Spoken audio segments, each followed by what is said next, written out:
Hello class, for today's class what we'll be learning about is the importance of summarizing when reading a text. So summarizing is a strategy that involves the ability of a reader to pull together information in a text so as to explain in their own words what the text is about. Summarizing is an important strategy because it can help us enable us readers to recall text quickly. It can also make us readers more aware of text organization, as well as helping us really understand how important it is in a text relating ideas, what we're reading. Effective summarizing may involve such things as condensing the steps in a scientific process, the stages of development in an important art movement, or episodes that lead to a major historical event. Effective summarizing also of a narrative text can involve such things as connecting and synthesizing events in a storyline, or identifying the factors that can motivate a character's actions and behavior.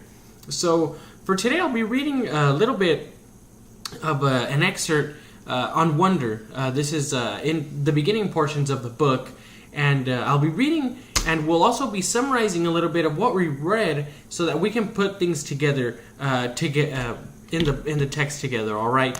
So this is from the beginning, the opening chapter of the book, Ordinary. I know I'm not an ordinary 10-year-old kid. I mean, sure, I do ordinary things. I can eat ice cream, I ride my bike, I play ball, I have an Xbox, stuff like that makes me ordinary, I guess. And I feel ordinary inside, but I know ordinary kids don't make other ordinary kids run away screaming in playgrounds. I know ordinary kids don't get stared at wherever they go.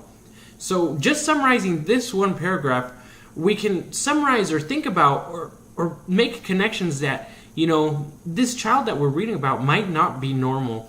There might be something to him.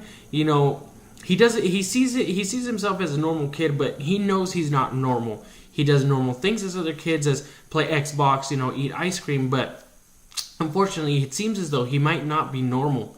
The second paragraph we'll read together as well.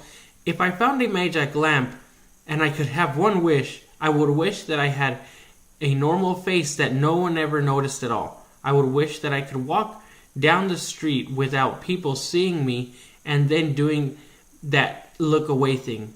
Here's what I think. The only reason I'm not ordinary is that no one else sees me that way.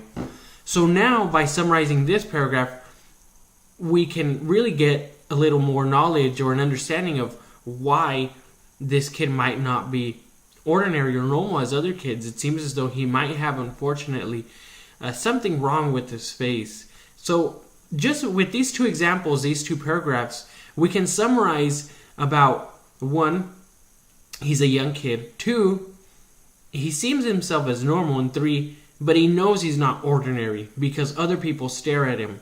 So just by summarizing those two paragraphs, we can get a little bit of an understanding of what we're reading and some key details or aspects of the character, one of the main characters in this book. So that is one important thing to practice, or a key, idea that we should keep in mind. Summarizing while reading so that we get a little bit of a better understanding of what we're reading and what's going on in the text.